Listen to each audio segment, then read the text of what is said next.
Emaciated and haggard, the hostages appeared weak as they were freed and reunited with their loved ones on Saturday in pictures that shocked Israelis.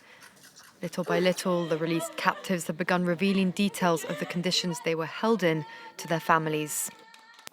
My father endured horrors. We haven't even begun to hear and comprehend the hell he was in. Luckily, we now have him with us for life. 16 months in captivity with no light, barefoot and starving. The hostages' relatives say that the Israeli authorities were well aware of the conditions they were kept in. While Or was imprisoned in the dark, the decision-makers knew exactly his condition and that of the others and did not do enough to bring them back with the needed urgency.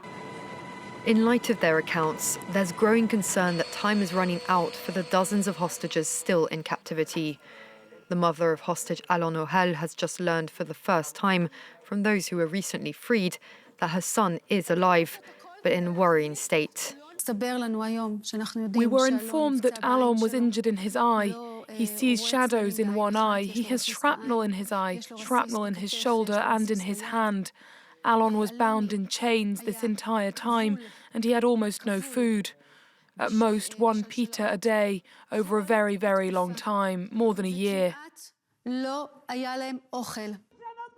Families are renewing pressure on the authorities to speed up the return of all the hostages. Between now and March 1st, 17 more should be released, 8 of whom Israel says are dead. The fate of the rest of the hostages depends on second phase negotiations, which were due to start in Doha on February 3rd. An Israeli delegation that arrived in the Qatari capital a week later is now reported to have gone back to Israel.